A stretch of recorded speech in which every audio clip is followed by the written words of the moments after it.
All right. Hello, everybody. Welcome back for another week of Growing with My Fellow Growers. I'm your host, Jack Greenstock, joined as always by an amazing panel. I'm going to pass it over first this week to Spartan Grow. Thank you, Jack. I am Spartan Grown. You can find me on Instagram at Spartan Grown, all one word, no spaces. And if you don't do the social media, you can always send me an email, spartangrown@gmail.com or russ@gmlarmy.com. And I can help you with all your growing or lighting questions. Happy to have you back. And next up, we've got Brandon Russ. Swimming through the fog over here.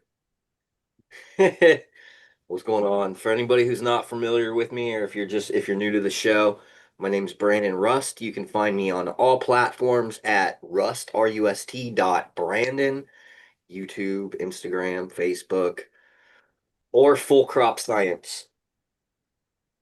If you need nutrients, microbes, amendments, fertilizers, fullcropscience.com. Been putting out some great content on the YouTube. I've been liking that and seeing some of the snips on the social medias as well. So cheers to you, Brandon. Happy to have you back. Next up, we've got Noah the Grower. How's it going, everybody? I'm Noah D. Grow on Instagram. You can find me there and happy to be here. We're happy to have you back. I think we've done some science and covered a few different topics over the last few weeks. So I'd figure we'll throw it back to well, we also had a great guest, legendary breeder Steve. I call him a living legend. To me personally, he's been writing about cannabis since 1994. That's longer than many in the community have even been alive. So it's impressive that he's known about and grown with aquaponics since back then and been writing about it online for a very long time. So it's a very humbling experience to have somebody with so much experience abroad and just so much knowledge. It was very fun to have him on.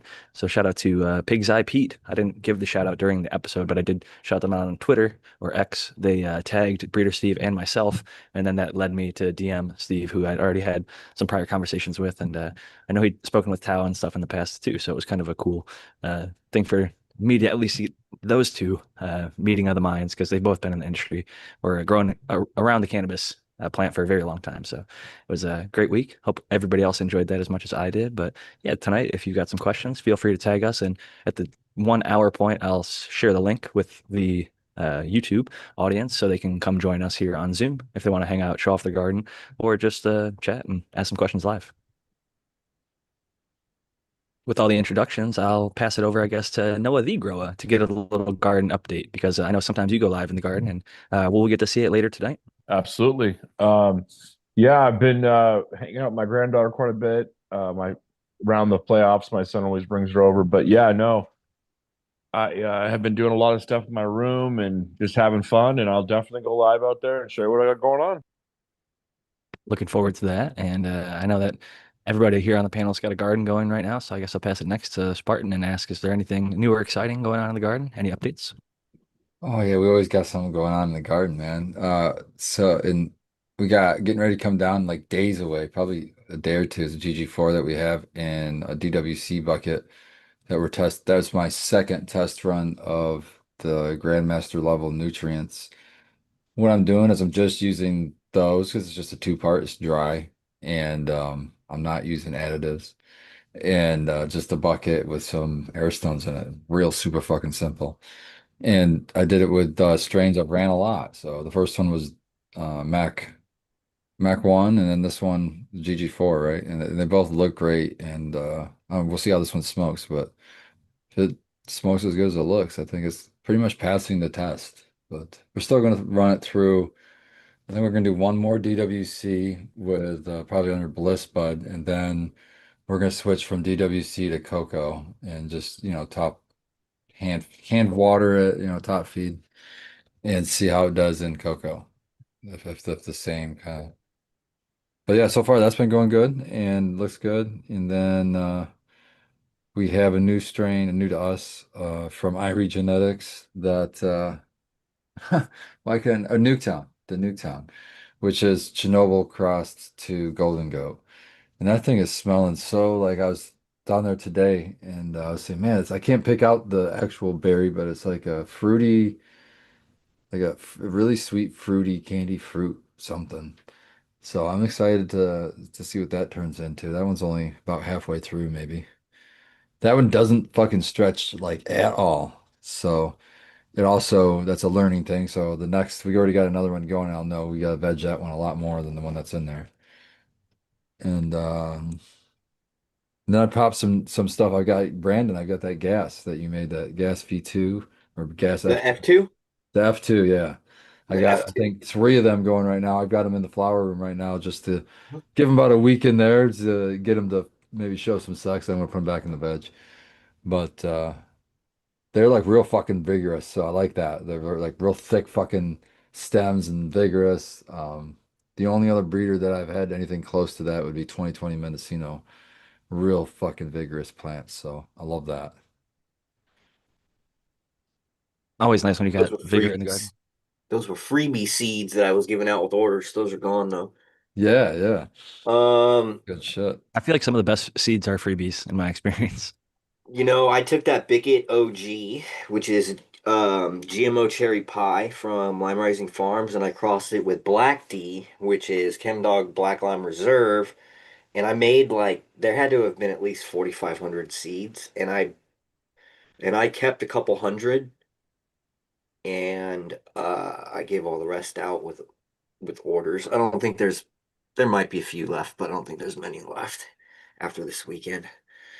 But those are I've got some of those popped too. I've got a bunch of stuff going on right now. Tons of stuff. So I've got the Gay Laser, which is the Sunset Sherbert crossed to Rainbow Belts. That was taken to start the Starfighter Mac, that gas. And that same male from the Starfighter gas, I crossed to the Trainwreck Blueberry MK Ultra from 2003. That's called Blueberry Starliner. I have both of those in week like 3 of flowering. Um, I was really, really surprised at the ChemDog cross to the Starfighter Mac because I was expecting a completely different profile based off of the combination of the two. And it's like this it's like it's like really pungent. It's not like on the bright side, like no terpinolene. It doesn't have any limonene or anything like that. It's very, very sweet, musky, and it smells like jackfruit. And I'm like, this is really weird. I didn't expect this, but they look fantastic. And I have another tent where I just flipped those same clones because these ones are gonna get smoked, and then flipped another tent to make F2s of the ChemD gas. And then I am about to harvest in about 5 days some Blueberry Train Max skunk cut out of one of the little beds. And then I just popped a bunch of Berry Bad Dog, which is the ChemD Blueberry Train Mac. And then I popped some more Limelight F2s. I popped, what else did I pop that's in there? Some Death Breath across the Black Lime Reserve. And then there's probably some other stuff in there too that I'm forgetting. But I popped a bunch of stuff. And I feel like there's a bunch of stuff that's finishing up, so I can like put more stuff in now. it's always a good problem to have or a situation to be in, I should say. And I always follow up with the skunk because that's one I'm always interested in. How's that smelling, growing, yielding, all those good things right now? Are you getting kind of the skunky spray, or is it more like the roadkill or the kind of like burnt rubber kind of effects? So it is very terpinolene dominant, but it's very acrid and pungent. So the combination of what that is, it's just like it smells like what I smell when I drive by like skunk smell in my car. That's what it smells like to me. But I Like the think skunk everybody's spray. receptors are different because I can't say that this is distinctly because that's what it smells like to me. Like when I smell skunk, that's I like that smell that I smell, that's what I smell. But it's not like I've smelled skunk too, where it was like old shit that was rotting and you could smell the fucking rottenness before you could smell the sulfur smell, Yeah. and that's not what it is. Um, Even as a child, I always thought the smell of skunk was pretty good, and people always thought I was weird. And I always think back on that. Man, I wonder if that was my body telling me way back then that obviously can't. Precursor. Yeah, it's a good thing because we would drive down, like you're saying, drive down the road with the window down, and you'd smell it before you even get to it. I'd be like, oh, and everybody else would be fucking putting that window up, and I'd be like, what are you doing? And I'd get bitched at for leaving the window down. It developed for me after I had been smoking weed, you know, because I didn't used to like the smell of skunk when I was younger. And then I'm like, now when I smell it, it doesn't smell bad to me anymore. It smells like Almost it's sweet. finished. I mean, if you're right close to a skunk that's just sprayed, it's bad. It's a lot. It's just so strong. But The intensity. just the smell driving down the road. I mean, I had a scratch and sniff stickers. I don't know if you remember that shit, but you'd go in through my sticker book and that fucking skunk, you could barely tell what it was. It was scratched so much. I remember the old scratch and sniffs. I'm sure they're still out there somewhere.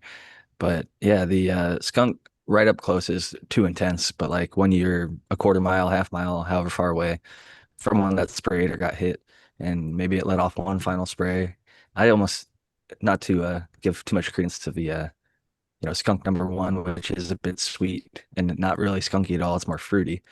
But I'd say there is a sweetness to like the actual skunk spray.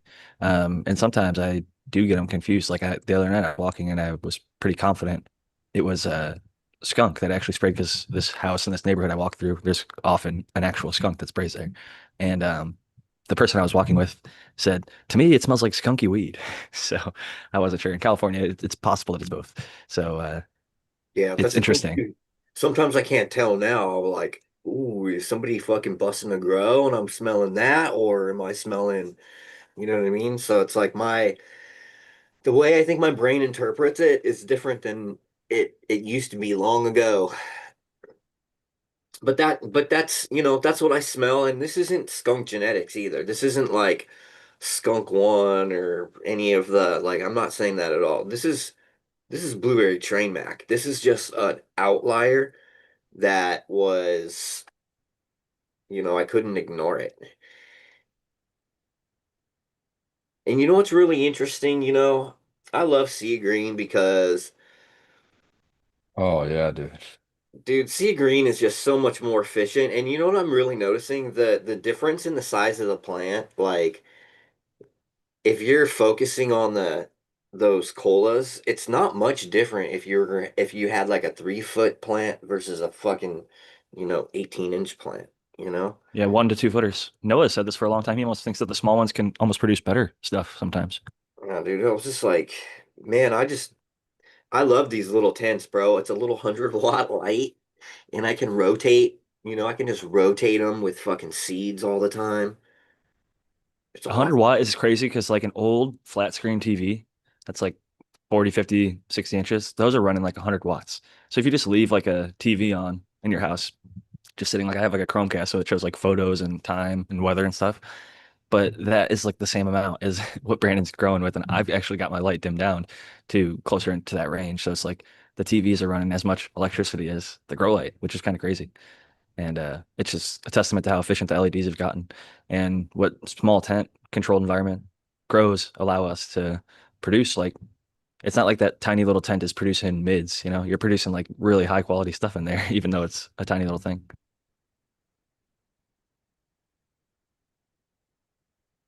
Yeah. We got a Secret. question from a good longtime listener here, Genetic Memory Farms. Great dude. Cheers to you. They said, do you think you could tell the difference between burnt and raw weed smell? Like if someone smoked in a car versus had weed in a car? And funny enough, my wife said yes in the background, and I agree. When I was in Me too. college, Mhm. there was like a floor meeting where like they brought a cop in, and he explained how like after the 90s, they started busting people based on weed that was unsmoked. And that was like a first for him because before that, it was always like they'd catch people smoking or had just smoked. But like he caught people because it smelled so strong through the bag, like through the door, through the windows, that people were reporting it and he was able to smell it and things like that. And so, rental cars for sure is another situation. Like last time I was in Cleveland, we had a rental car and the guy said it smells like smoke, and we're like, cigarettes or weed? And he kind of nodded towards the second.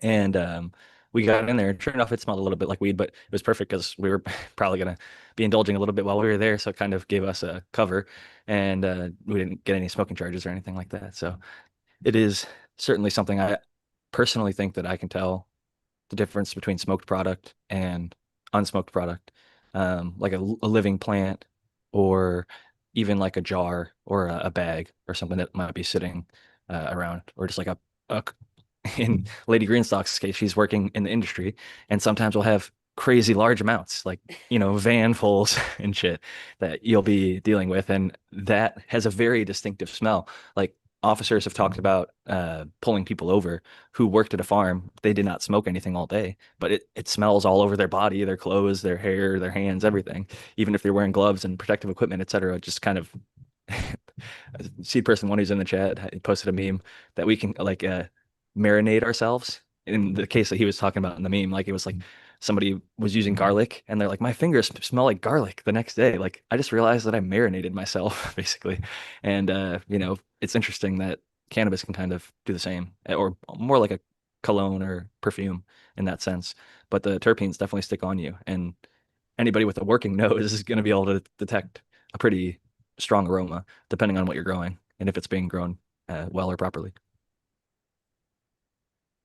What do you guys think about the difference between burnt and raw cannabis smell? I'll pass it to Spartan. I mean, the question reeks of a legal cop question to me. So I automatically want to say, oh no, you can never tell because, I want to protect as many rights as possible. But yeah, I think I don't know. I think I could over 60% I could be over 60% guessing for sure, I think. Maybe more. It's hard to say, man. It really is hard to say. I think it's very strain dependent, depending on what you're smoking it out of. If you're rolling it into something that's really, if a blunt wrap is going to leave a lot more smell behind than, rice paper. So there's a lot of factors, but I would think that it's still pretty, yeah, a bong. It's still pretty a different smell for sure. Like your weed sitting in your room is one thing, but you come back into the room fucking after you burned, Yeah, it's a dude. whole nother I mean, fucking you remember thing, when you man. had to like sneak it from your parents and shit, and you had a fucking toilet paper tube or it Yeah. stuck with dryer sheets and shit, and you'd light up your incense and your shit. It's like the weed was in the Yeah. room, Yeah, right? Even if it exactly. was good weed, but it was like when you started smoking it, like they would, you know. Yeah, it's a whole um, nother level, a whole you nother know what's different, different whole too different is thing. I remember a couple of things that were distinctly like had an aroma to them after they were burned too. So I had Girl there was Scout cookies is right one. I what? walk in every time Lady Greenstock smoked Girl Scout cookies, the forum cut. I would Yeah. be like, God damn, it smells good in here. Like that one in particular, burnt, smells better than many of the like Um of the 100 strains that'll come into her smoking. I always ask, "Oh, there what are you smoking? It smells good as fuck." there And it's Girl there Scout was cookies. one that I used to grow called Jaw Love, I think, and it was it was like a darker piney type of bud. But it burnt like sage, like the smoke smelled like sage. So you could like it was so distinctly sage smelling that like I knew if somebody was smoking it and I walked into the room, oh, I know what you're smoking before they said anything because I could, you could smell it. And there's, that's one of the things that I don't see a lot of um like people don't talk about that very often anymore. Like, oh shit, like because there are things like specific varieties that are more pungent when it comes to the actual like scent of the smoke.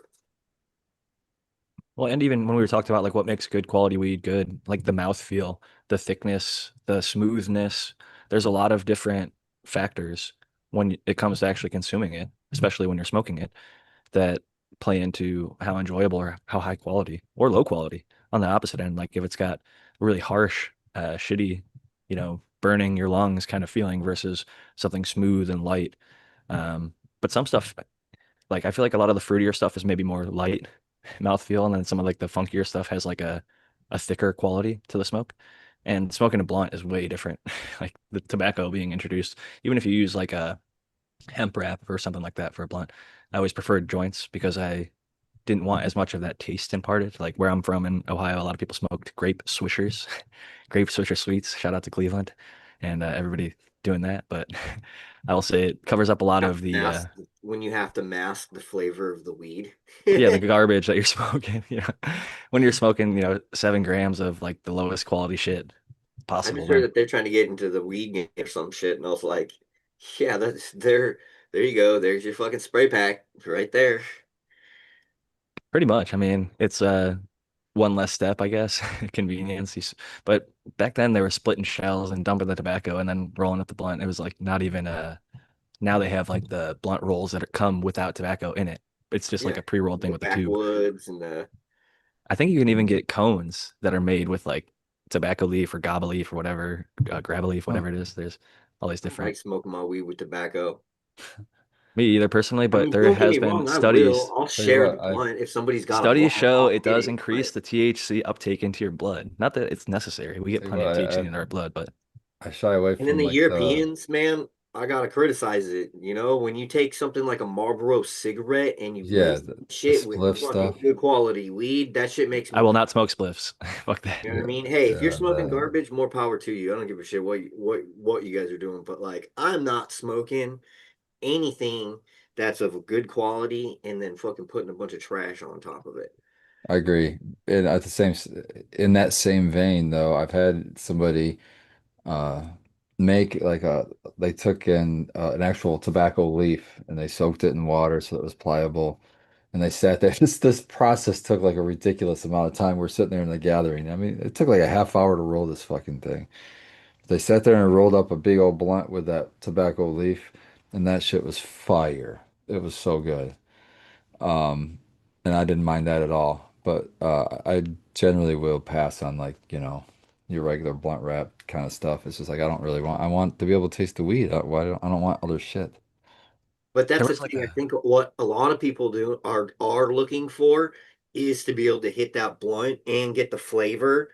And so I think that's what a lot of people are. Yeah, Oh, the backwoods, like those are unflavored. Well, it still has tobacco flavor, so you have to have something that has such a strong flavor on it that it's going to overtake that tobacco. And if you and like I dude, like so many people smoke blunts, dude.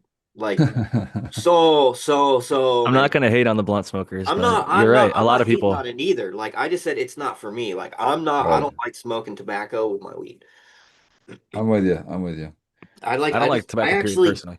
I don't even really like smoking, rolling joints and shit because I always waste them. You know what I mean? Because it's like I take a couple of hits and I'm like, even if I smoke that whole joint, it's not gonna do to me what if I fill up my bowl on my bong and just take Just one rip it huge all. fat Yeah, rip. I'm with you on That's that. why I love a bong bowl. I think the Yeah, intensity of it, it's more like a espresso shot versus like a drip coffee or something where like a joint, you're like yeah. puffing on it. You're taking like sips, sip, sip, sip. Yeah. With a I bong, you're could just get taking paranoid a whole high. bunch. And As then stoned as possible, as quick as possible. and then a dab is like the next step past that. Right, right. Um, I got this new game called Ghost of Yote, and it's like you're like this like samurai, bro, and you have to like parry. Like the game's fighting style is awesome. You have to like parry and dodge and like counter strike and stuff, and you can do like assassinations and stuff. But it's awesome. It's like a super cool action adventure. You build your character and shit, go around raiding like enemy camps and shit. Get high and fucking So do that. that's Trying always to a think. good. I played a game like that when I was younger. I can't remember what it's called though. It was a lot of fun though. That said, back on the grow side of things, I'm curious if Noah the Grow has any thoughts on the comment earlier from Genetic Memory Farms about the difference between burnt weed and raw cannabis. Oh, absolutely. I wasn't trying to cut you off. I had to slip it in there though immediately, like kind of like you said, Lady Greenstock did. Yeah, I definitely can. And I'll give you a little story here. My parents live about 4 miles, 5 miles from me, and I go over there every Friday well, a lot of Fridays, and hang out with them. And there's a route that we normally go, like a main road, and it's been closed for construction for about a year. And every single time we take this one back road, I know for a fact there's like two different like big buildings, and I know for a fact they are growing some absolute fire. And you can smell it. And good green weed has this particular smell to it. I mean, all you guys are growers, you guys know what I'm talking about. But yeah, I mean, dude, like seriously, whoever it is, they got some they got some really good stuff. And I can smell it distinctly. It's so powerful that when the windows are down, it'll come into my car, and my granddaughter will say something. Papa, who's smoking? And I'm like, oh, just we're just driving.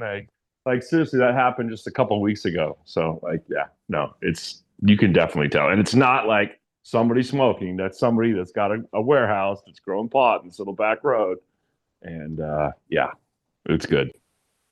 The Good on burning them. ganja. I love smelling it wherever I'm at, whether it's California or when I'm traveling, smoked or grown, whether it's just a bag on somebody or a plant growing nearby. Ideally, plants growing and people leaving them alone because that's an unfortunate situation for bringing it back to the actual practical. If you're growing your own, you kind of want to avoid that as much as you can. Obviously, sometimes you just grow such pungent plants that they'll stink right through the carbon filters. But if you haven't in a while, maybe replacing carbon filters or even the covers on them, I found has basically boosted the life of them and the effectiveness. When I got a brand new one, I feel like it's more effective than when I've had it for a couple of years. But there is ways to like open them up, basically sit them out in the sun. I think you can reactivate the carbon, put it in like a shoebox. You can even make your own carbon filters out of a shoebox. Just pour activated carbon in there and basically cut a couple holes and run some uh, filters and the ducting into one side and the other. Um, my girl actually has an interesting video showing how it's done. But yeah, I think there's some ways to mitigate it, but if you're outdoors, I mean, or in a greenhouse situation, then sometimes the neighbors or nearby people are going to smell, especially during like hotter days or later in the flower, and it can be really difficult because now there's unfortunately technology that does like weekly updates of GPS, so people can watch different plants growing in different areas. Like the jackers were doing that for a long time in Northern California, basically plotting which areas they're going to go and hit plants before they just are about to be harvested. And so having security, like motion detection lights, cameras, if you're comfortable with that kind of thing, obviously, I know we've talked about that in the past, and some people are not the most, but I think motion lights, fences, locking your doors, even simple stuff like that. If you're going to be growing, you now have something valuable that people are willing to, unfortunately, try and break in and take from you. Even on the small scale, I've unfortunately seen home growers, usually abroad, internationally, but admittedly, I think the last time we talked about this, it was a UK individual. But that being said, it could just as easily be the cops, not a robber. So either way, it's not fun to have somebody kicking down your door trying to steal your weed from you, whether it's grown or harvested or whatever state it's in. Because if they don't find what they want, sometimes they just break shit because they're pissed off. I've seen that too. They'll come in and just like break all the lights and fuck your shit up so that you are no longer a competitor in their market, maybe, or whatever the case may be. But I've seen a lot of really unfortunate things happen when unwanted people are allowed into grows that they shouldn't be into.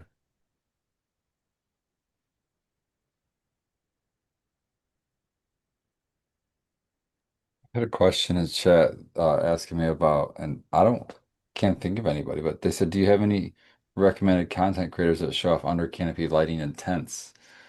And I'm trying to think if I do. do you? Can you Brandon, Yeah, show dude. them? I just posted one today. All right, there you So go. you know what's really cool is if you here, let me see if I can adjust my camera.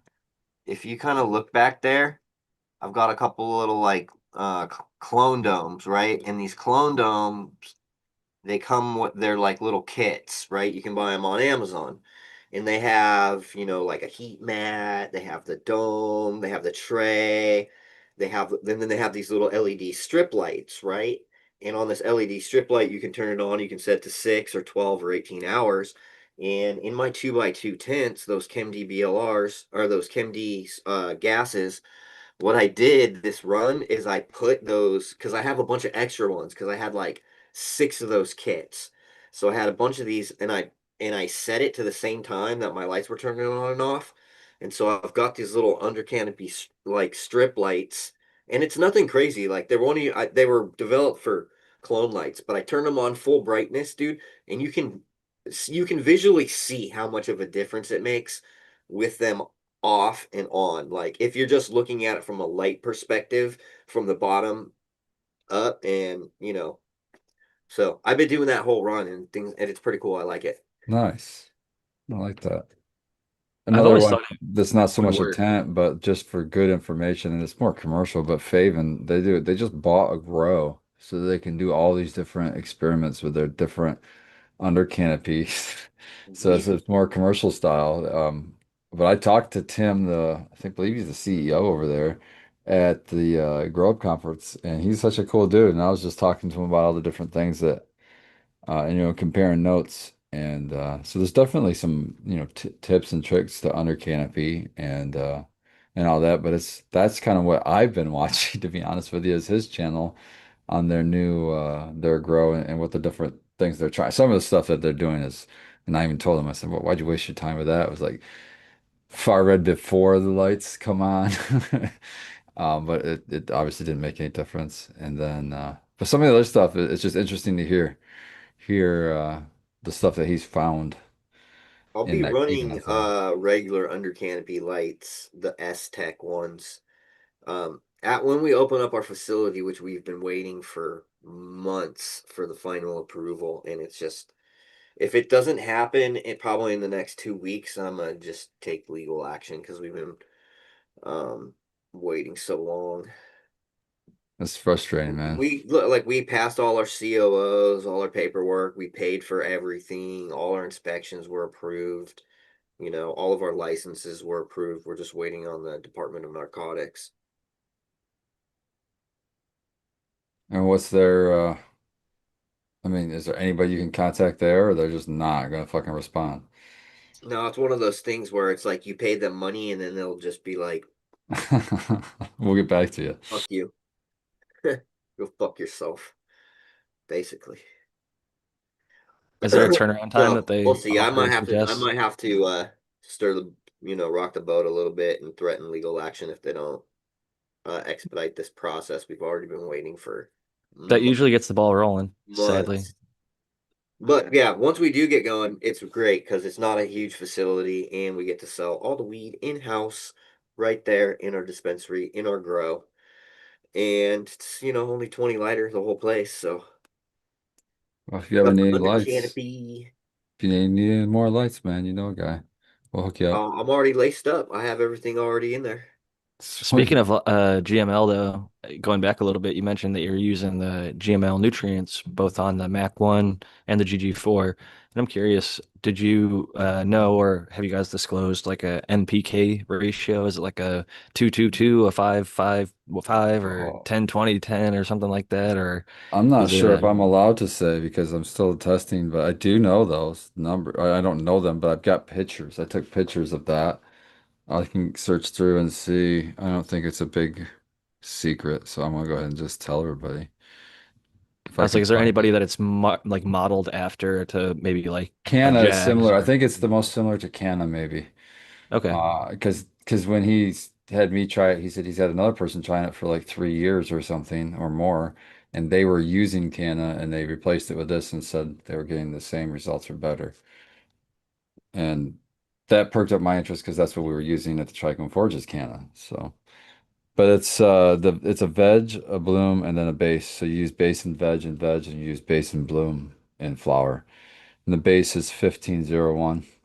The veg is 1818 and the bloom is 01418. Okay. Well, for those who are interested, I know like Brian 420 PM is really on top of that kind of stuff and has even broken down the cost per gallon or per whatever for each nutrient and continues to go through and is very diligent about doing that. So shout out to Brian 420 PM. If you haven't already followed them, you should because their page is Yeah. pretty awesome, and And that I was think kind that's a of his, I valuable service. think that's Thomas's kind of strategies. He's like, if I can source these nutrients and they're working good and he's satisfied with that, he's going to try to bring them to market because they're dry, at a cheaper, price, a cheaper price point for people. So hopefully we can do that, bring it to market. It's all about packaging and all these other rules, and it's different in every state, every country. I'm glad I don't have to deal with all that It's a stuff. tough business. Brandon Just hearing knows. about, yeah, just hearing about it is exhausting. Brandon's in a little slightly different side of it, but it still has a lot of packaging compliance and all that different stuff that you have to deal with. Um, Recently, I just saw, I think it was, I don't even want to say who it was, but they were talking about the sourcing of their Bavaria Bassiana, I think, or maybe some other microbial product. And they were saying that some people weren't getting it tested and that you should get it from them because theirs is tested. Is there actually fears? They're saying that there's viruses and stuff being brought in on untested versions of this. And you're the person who's kind of more familiar with that side of the field, Brandon. So I wanted to toss that your way if you have any thoughts or Yeah, comments. he just wants to. I think he just just obviously he has a product that he's trying to sell. So, Two, actually, well, two. There you go. two different ones. And then I was like, well, where are you getting this information from? And can you share the data? And they're like, no, I can't share the data. So I'm like, so it's a trust me, bro kind of situation again. And it's like, Anyway, yeah. So it's like you could say, yeah, okay, well, whatever. I mean, here's the thing about EPA regulations. We are currently working on registering Bacillus thuringiensis and Beauveria bassiana. So we're in the beginning stages, which are basically making sure that we qualify for the right sector, which is like it's like a less harmful. There's like different classes, right? Each class, they have a different like fee associated with it and a different regulation with it. Um, and it's really just about, you know, well, obviously safety is always the thing. That's what they use whenever they want to control anything.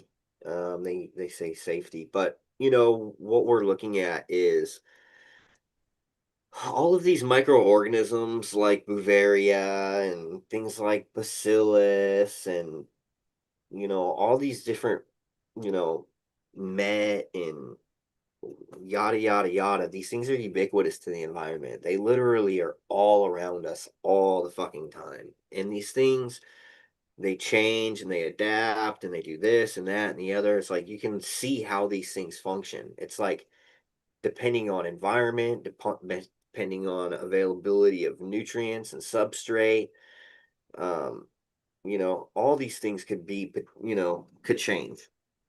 And they're all around us all the time. But yeah, I mean, it's really just about the bureaucracy and control around selling products, right? So it's like they're not really concerned. Let me give you an example. The USDA, when you look at your APCO guide, it's basically a labeling guide.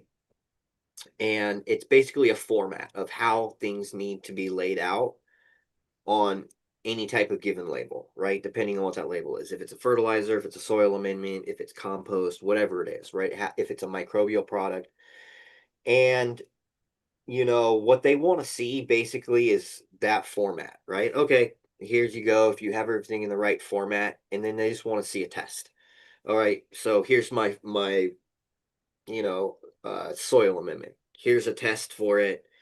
They look at the test, you know, okay, cool. Or if you submit a test, I don't know if they actually look at it, but as long as you submit everything and it's formatted correctly, they're like, okay, pay $100 and you're good to go. I mean, that's just how it is. Some things are more difficult, like when you're dealing with like pesticides and stuff like that, like highly regulated pesticides. You have to go through like crazy EPA and like, but like when we're talking about microbes, they're considered a class. They're different than like a chemical pesticide. Right? These are like um I can't remember the exact fucking terminology. We are just looking at it the other day because we just sent off samples to the lab for CFU testing, heavy metals, all that other stuff. But it's a lower class considered, like if you were gonna have like malathion, right? it's different than something like a microbial product, or even something. It's they would even be classified different if it was like an essential oil product, right? Right. So the way that those work, like if you want to make the claim, let's say, and you just have an essential oil spray, right? Let's say you make an essential oil spray because you can extract essential oils, you can blah blah blah. Like if you want to make the claim that it's for insects, you have to get it through EPA, even though they know that all of these essential oils are totally organic and safe. It's like you could literally make your own and be like, oh, I have some thyme oil and some cinnamon oil, and I distilled these myself or whatever, and it wouldn't matter, right? You would still have to go through the regulatory process if you want to make a type of claim. That's really all it's about. If you want to make a certain claim to sell something, they basically lay down like regulations for pretty much everything. And it's just like it's one of the things that bothers me about like organic certification, right? CDFA or OMRI and stuff like that. So you could be OMRI certified for gypsum, right? Gypsum isn't even technically organic, right? It's a mineral base. And so the way that they actually do these things is like the cost to get these certified in every state, like for organic certification, is in fucking insane. No, it's so much that a small company couldn't do it without massive investment, you know. And in the second thing is there are things that are organic that they won't certify because they don't like how they were processed, or they're like, oh no, we don't like this about it, or we don't like this, or there's like different levels to like what you can say and what you can claim, and every certification is different, right? It's not like just one standard. Like you might be able to do something over here but not do it over here, right? And so it's like there's no like standard. It's just bureaucratic, and it's all just about formatting. That's what it is. I think it's unfortunate because I saw it recently also in like the coffee space, but it's like a fear mongering to say like ours is clean or healthy or safe and the other one's not. And because you may have not paid for a certification or sent in a test, in some cases, people that are organic certified just got one little batch tested and then they sold millions of dollars of like grain or something that was actually completely not organic, but they just Oh yeah. did the paperwork right and sold Here's it a for good years and perfect years and example, years.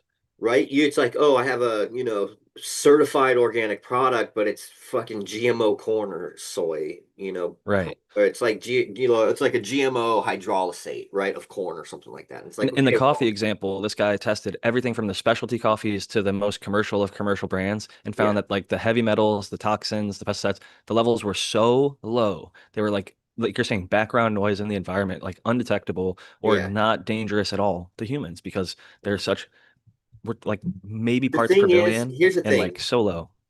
I I would I would rather I'd rather, they not make laws to like regulate things based on in under the guise of safety, because most of the time these people that are making the laws, they don't fucking care, right? And it's really just a matter of like, oh, well, if we can limit this, then we can like we'll limit this over here and then we'll make money on this over here.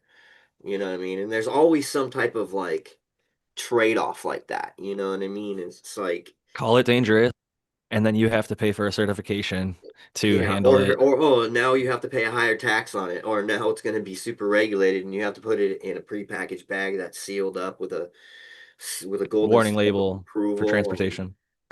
you got to, you know, And I'm for safety at the same time in some regard, but like to an yeah. excessive amount. I don't necessarily think that it. I believe Typically, we self-regulate. When I people believe in start doing dangerous stuff, the we avoid consumer's them. right to choose though as well. I think it's a consumer's responsibility.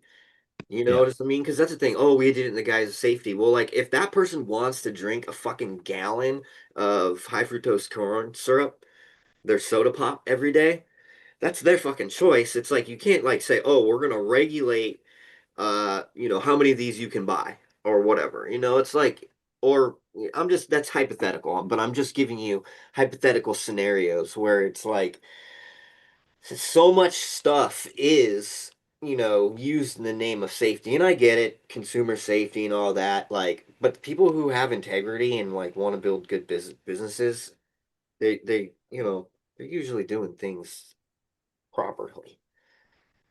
And I think there's a difference with like maybe self-indulging too much with like a food or a soda or something like that versus having something that might actually be toxic or tainted. For a while, cannabis was. It was sprayed with paraquat that could paralyze or kill you. Like it was poisoned intentionally by governments to try and get people to stop growing and selling it. I mean, it So, still can be though. It's like our foods are sprayed with pesticides. I mean, there are still people who are using illegal pesticides, in in traditional cannabis, it farming. fails. There's We fails all know the that it's time. notorious, like the some of these illegal operations are like have known to been using fucking pesticides that are like have been banned, or fucking just known to be And stuff like the growth regulators, ingrowth regulators, PGRs. They're trying to pump as max yield as possible. They're trying to limit any risk possible of mold, mildew, pests, and they don't give a shit about the end user. They're not consuming any of it. They're growing it like a cash commodity crop, and they're pushing it on unregulated markets. And Yeah, even the regulated markets, like California, which has probably some of the most strict, and I know Michigan's similar, and there's many other similar states that have made yeah, adult use markets. There's I follow the DCC, Department of Cannabis Control here. There's failures posted every single day for hundreds or dozens of products. It's crazy how many products are still failing when they know they have to go through this testing. yeah. And it's just not impossible, but it's a How very much of difficult this task do to you keep it think clean. is like product that went to the market, it was tested, it was good, and then it like sat on shelves or it sat on at some distro, and then finally after a year when it made it to the shelves, they have their secret shopper come by and do like a random batch test, and this shit's like, oh hey, this shit's fucking, you know, got mold or something like that. That's still good though, because that means that regulation I feel is good because it's getting a Yeah, real due sample of diligence. what's really out there at the market. Go in that fucking store and see what's available, buy it, see what the quality is, and They do that. they find shit like that. They need to tighten up shit. I that's where I'm okay with regulation, Yeah. for What I'm safety saying in is that. if you don't have control over your own distribution as a Right. producer, then what I'm saying is that you're in a fucking really bad spot Yes. because if Once it leaves you're your if hands, you're you never know what can beholden happen. to a middleman and that middleman doesn't get to your product in time and it makes it to the market after that distro's had it, then then it comes Right, but back to the that's grower. where your connections come important. It's like your business decisions of the people that you work with. You can't just take somebody's word for, yeah, my I'm just dispo giving is the best in the hypotheticals. world. Yeah, This yeah, has yeah. never No, but actually I happened. agree with you. And it's like It's a real problem, you have to but either there's be vertically solutions. integrated. That's the best case scenario, right? Yeah. Obviously, then you have the control. Yeah. But if you can't do that, then you have to do business with people that you absolutely can fucking uh trust. Bet your bottom dollar on. And so you can go into those businesses a couple times a week or whatever, maybe before you work with them to make sure that their businesses aren't shit, or maybe they have, a string of them. Maybe walk into every goddamn one of them and see how they treat their customers and see how how the product is treated more than anything. And do your due diligence. Don't take anybody's word for it. And that's what I would suggest. You know what I mean? And it's not easy, and it doesn't mean that's going to be that way forever. But go in there every once in a while and check it out. See if they have any questions. I mean, that relationship you make with that end user is only for your own benefit. They're gonna like you eventually, and they're gonna fucking if they have questions, if somebody comes in about your product, they'll say when next time he's in here all the time, we'll ask him. That's gonna be huge. That's gonna be a plus for somebody. But Can't you wait got till to go I out get and to do go into that. my spot. I Yeah, don't that's a even have lot to of worry spots. about this distro. All we have to do is, What make like sure you that got the we can vertical drive. integration. Yeah, you did it right. It'll be That's like the so home fucking grower awesome. setup, though. The commercial, the ideal is replicating exactly what the home grow does. We're vertically integrated. We grow it, we harvest it, we dry it, we cure it, we do the whole shebang. It's all in house. If anything goes wrong, it's on us. That's one of those things that it teaches accountability and responsibility of the grow because when you do nail it, if you're the only one involved in the operation, then there's only really one person. Like Snoop Dogg, I want to thank me. When you grow some dank, you can give yourself that pat on the back because you fucking did it. You know, you might have gotten some help or advice along the way, but you were the one who put in the water, you put the soil or whatever, and the plants in the places, and got it the light that it needed, and set up the environmental conditions, or found the right place to make it ideal enough to get to that dank harvest. And you didn't mess it up in the dry and the cure, which is every single step is an art. Growing it's an art. Harvesting it at the right time is a second art, because that's like a lost art now. It used to be assumed that everybody kind of did that right. I feel like that's become a questionable thing because everybody has their different standards, metrics, and there's some flavor and personal preference that comes into that. But drying it, and I do think storing or curing, however you want to look at that, is also those processes are very, you can make or break the grow at any one of the steps of the process, or you could save it or keep it ideal, you know? So it's so easy to underestimate a step and then be like, man, I grew it so dank. And by the time it's in my jars, it's like kind of meh, or even like mids or bad. I love smoking fresh weed because after about 5, 6 weeks, it's like it's just not fresh no more. It's like you've been cracking the jars. I love it. I love having new flavors and rotating them. And then the people who I pass my because I don't let it get so old that it's not good, but I usually like hook some of my homies up, and I'm like, oh look, and I got all these jars. They're cycling out, bro. You want this weed? I bet you people are stoked, and it's still probably way better than most people's standards, which is a testament to what you can do in a even tiny little tent, like a few $100 setup with just some simple LEDs, lights, fans, etc. Um, I and mean, some good look, if you genetics can and knowledge. you can pull a quarter pound of weed out of one of those 2x2 tents, like no problem.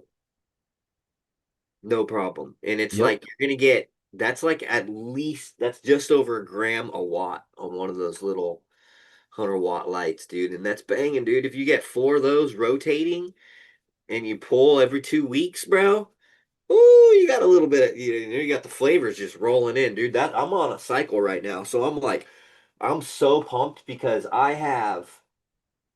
dude, I got so much stuff, bro. I've got so much stuff that I'm like, yes, I can go back and pop some more lime stuff, pop some more blueberry stuff, pop some older like the Kush and Limarilla stuff. You've adopted the tent city. I've been advocating it all along, but I'm glad you Great. finally It's easy. joined the Look at because team. I don't need like a bunch, right?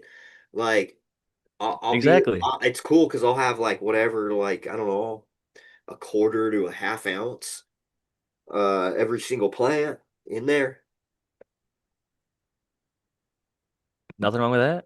That's great because that's a couple of If jars. you're hitting a gram a watt, once you get to that point or higher, you're doing good. And that's, I think that's kind of like in the green. You're producing enough Dude, that it's sustaining itself, even if you had to compare it to buying like the relatively cheap stuff, which it's not like buying the cheap stuff. It's like buying the 50, 60, $70 eighth, depending on whichever markets you're in. And like what Noah's growing over here, uh, not to say that only tents can do it, because you can do it in a home grow setup with HPS in a, however you go about doing it. But dank can be achieved, I think, in all the ways, as long as you have the passion and attention to detail and good genetics. I'm dumping my soil because the pots are so small. So what I'm doing is I'm dumping the soil and then I'll like, re-amend it. I'll break it all up and stuff. Sometimes I'll pull out like the kind of chunky like stuff that, and I'll re-amend it and I'll just repot. But dude, you can fit 9 of those 6-inch square 1-gallon pots in there perfectly. Dude, and you can fill that whole entire canopy up just like perfect and just make like, dude, if you top it, it's like you're getting basically 4 colas. So you're getting 36 tops, in a 2x2 tent, right? I know all about this. Bro, it's This is what I've like been doing for years. I love this it's style. like I if was in a you 3 by 1.5, but it's amazing what you can pull off in a tiny spot. I'm curious if you ever considered putting like a 2x2 bed in there because that's what you're doing in I your do. typical space. Okay. Yeah, I have one.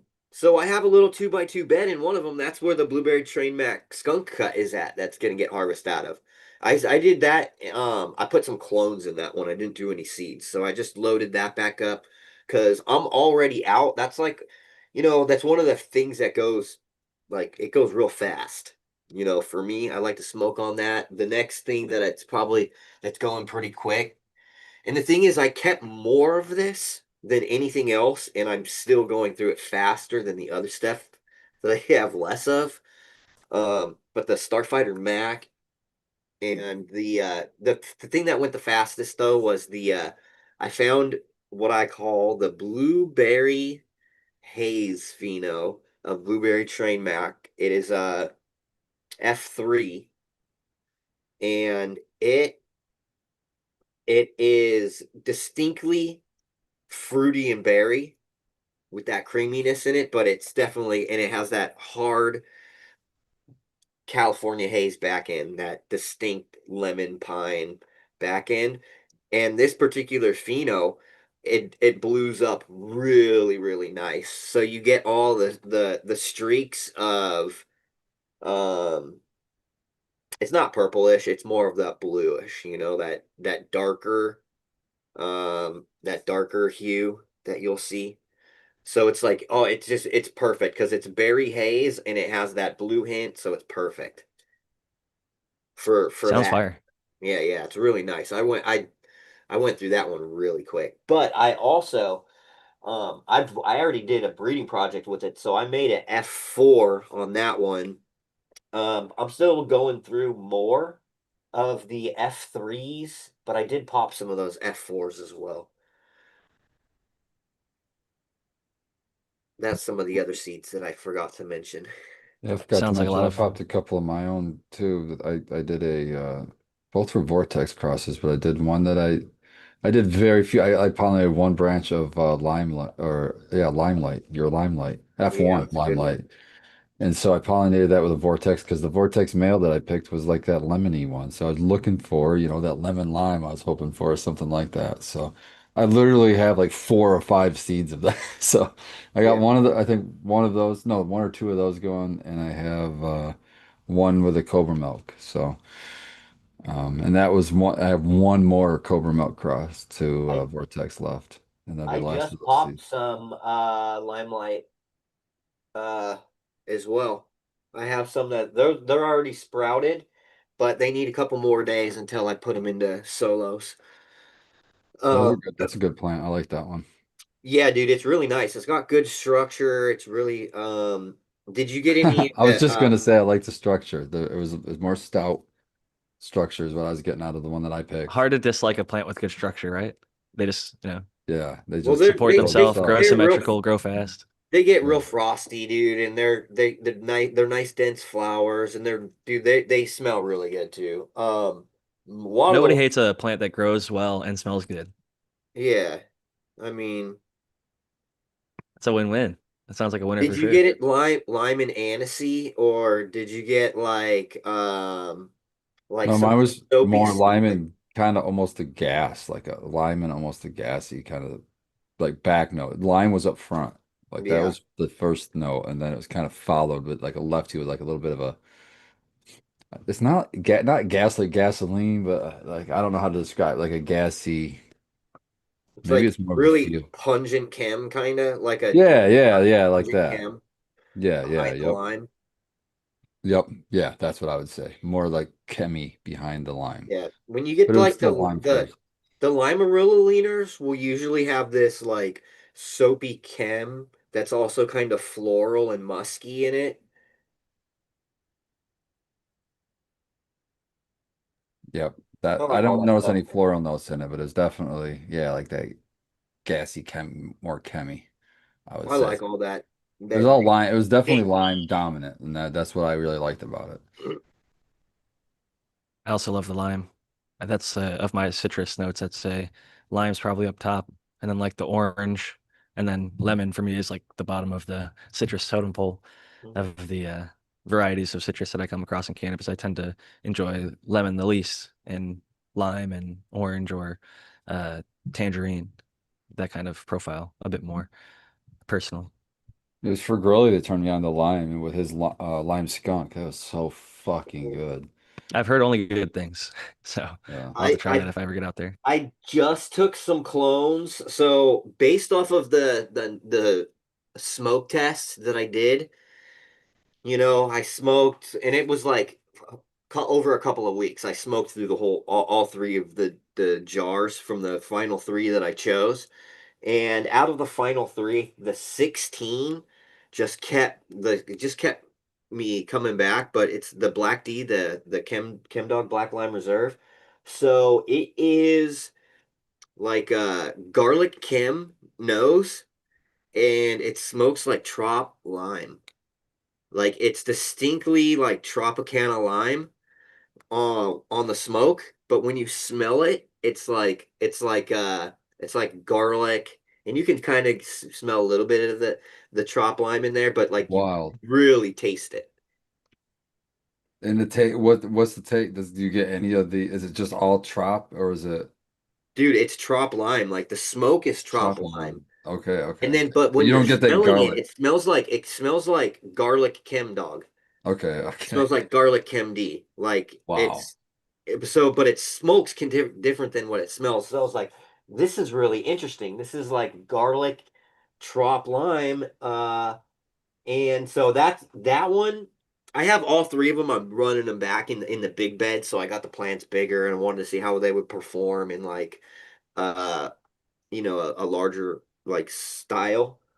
And so they're like, I don't know, maybe 4 weeks in, but I'm really stoked on those ones. On Yeah. number 16. So I'm gonna do a couple of run backs on that. That one was really interesting too.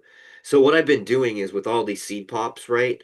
What I actually like, it's kind of a daunting task to keep so many different clones around.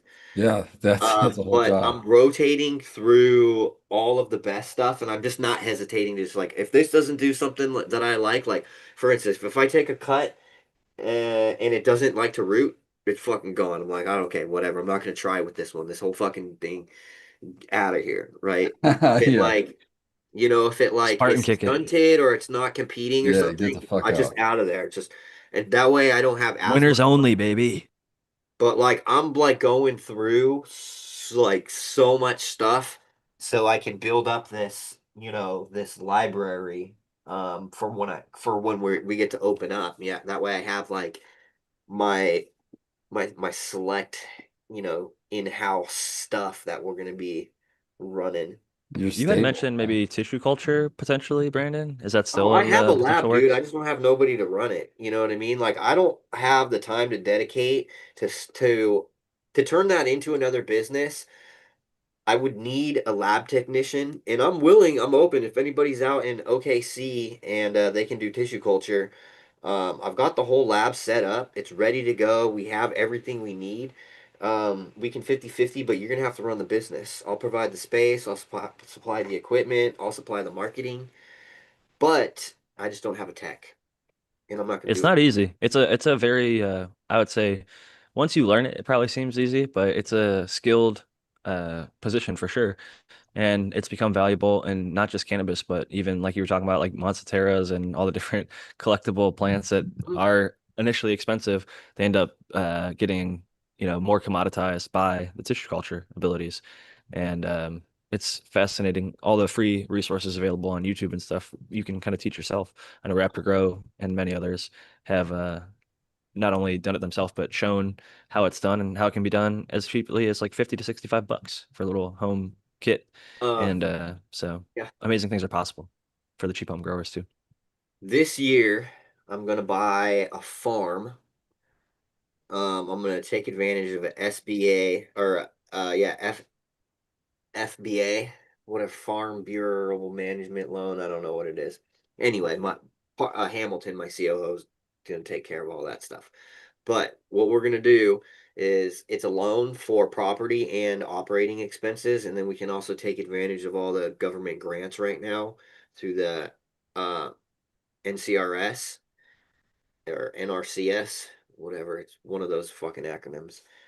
But there's a bunch of ag programs, and like we qualify for a bunch of different ones. So what I plan on doing is I'm gonna try to buy a farm that's set up with hoop houses, and I'm gonna move the business to the farm, set up a produce farm, get my hemp license there as well.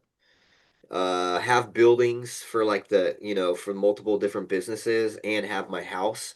And then what I'll probably do is either rent this house out or sell this house. Maybe I'll hold on to it and sell it later. And then I'm gonna just put everything in one location so I can run multiple businesses all on the farm. Sounds like quite the adventure there. I know there's a lot of things that you can grow, and I'm curious what you would end up selecting in terms of Yeah. non-cannabis stuff in terms to make the Yeah. farm a viability and something Yeah, that would. profitability. I already built a business plan. So what I'm gonna do is I'm gonna do berries. So blueberries, raspberries, strawberries, they're the most profitable. Um, the way that I would go about that would be the bush type stuff, blueberries, raspberries, easy. Strawberries are a little bit different. But then I would also grow leafy greens continuously. So what I would most likely be doing is I'd set up racks for a vertical like in a greenhouse, but a vertical rack system for sprouted, what fucking Microgreens? microgreens. And then I would also do things like tomatoes and peppers. Oh, and Sounds like garlic. Garlic's, dude. What I would do is I would do an acre of garlic.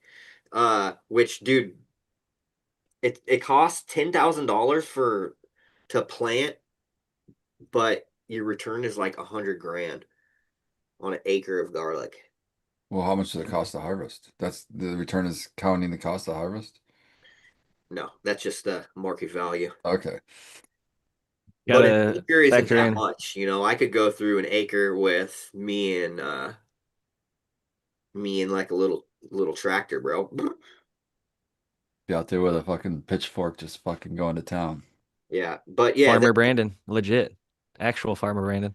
We got a dude, quick question I ran the from math earlier. too, and it's crazy because when you take in the money for the loan and the for the property and the business expense, it's still less than what my lease would be on the office that I rent. It would be like $400 less. Oh And then if I wow. moved in there, I would eliminate the mortgage payment on my house that I live in now. Oh yeah, for sure. And That's so dope. it would actually be it would be, I'd be saving thousands of dollars a month. There's incentives, but there's reasons because you're actually anybody who's farming at any scale is making their community a better place if they have any amount of success. If they can harvest crops and bring them to a market, they're making their environment, their local, unless they're spraying shit tons of pesticides. But if you're doing it, Cannabis counts. Dude, cannabis does count. I can get $150,000 in grant money from different grants through different programs, like so easy once I do this. So it's like it doesn't make Opening up sense some not new to when doors. you look at it from a logistical sense, when you're looking at it monetarily. It like doesn't make sense for me not to do it. I would be dumb, right? As a business, like to not do this, because the amount of money that you can get, any not just me, right? If you can grow anything, if you can farm, like, Anybody dude, who wants to farm should farm. vertical, like, and here's the thing, like the reason why I want to do this is because it's like when I'm thinking about, oh yeah, I want to grow peppers, I want to grow tomatoes, like, I'm gonna have a building. Inside that building, there's gonna be a canning machine. There's gonna be a labeling machine. There's gonna be a kitchen, right? And the thing is like not only do I just want to have a farm, but I want to be vertically integrated to make my own products. So if I want to put together, hot sauce packets where you get a little, bam, here's a little 5 pack of different, farm to table, all organically grown on the farm, all the herbs, everything that went into it. I'll say It's don't sleep cool. on You could do so much stuff, man. I could be Yeah. hiring don't all sleep my on growing friends to come in. potatoes and peanuts because those are two crops. There's a guy locally growing peanuts in San Diego, and people under estimate, I think, the simple stuff. It can grow really well. They're resistant. They yield well, and even not the greatest conditions. They don't need the best soils to grow. They're a decent value crop. They're not like macadamia or anything, but if you grow them right, you can market and sell them. And so there's lots of different really interesting crops to grow. But Varkdog had a question in terms of growing cannabis, and they said, "What are your thoughts about?" And I don't have any because I don't really know about this, but those RAD or RAD machines they use to kill molds after harvest. And I'm assuming maybe it's similar to, or maybe the exact same thing as like I think in Canada they have like UV radiation and things Yeah, like it's a that that they can radiation run. machine. I can speak on this a little bit because I know some people that were trying to promote this really heavily and they purposely said some stuff at an event that people had mold so they could, promote their fucking business. Um, but here's the thing, like even if you were to kill, let's say molds and stuff like that, when we're looking at bacteria, yeast, fungi, whatever, these things aren't inherently bad. What we need to be looking at is as this at the species and the mycotoxins because you could have bacteria that are beneficial, right? And they're not producing any type of compounds that are going to have any type of, they're not going to be toxic to humans at all. They're not going to be, and so I think that a rad machine might be able to decrease the colony forming unit so it can pass for whatever it failed for, but it can't remediate those mycotoxins that are still there. So I think the dangers are not really, I mean, like, I don't think it's the actual physical bodies of the microbes themselves that are dangerous. It's the secondary metabolites that they're releasing into the environment that could be potentially dangerous. And so, one of the things that we test for out here in Oklahoma is mycotoxins. And so, yeah, we have total yeast and bacteria or mold counts, but that is not an indication of safety, right? Because there's so many different things that could potentially be. It's those mycotoxins that need to be looked at, and that can't be remediated, right? You can't just irradiate it and then be like, oh, the toxins are gone. That's what they're claiming though, and that's how they're getting it to the market and selling it. So that is what's Plus, happening. yeah, it's hard for me to comment on this because there's different technologies out there doing different things, and I can remember the one that sounded most almost acceptable. It was just recently up in Vancouver at the Grow Up conference. I can't remember the company, and unfortunately, I don't remember the exact details, but it had to do with the machine would uh, heat the product up super fast, like in seconds, to a really high temperature, and it blasted it with some sort of water or split water or something crazy.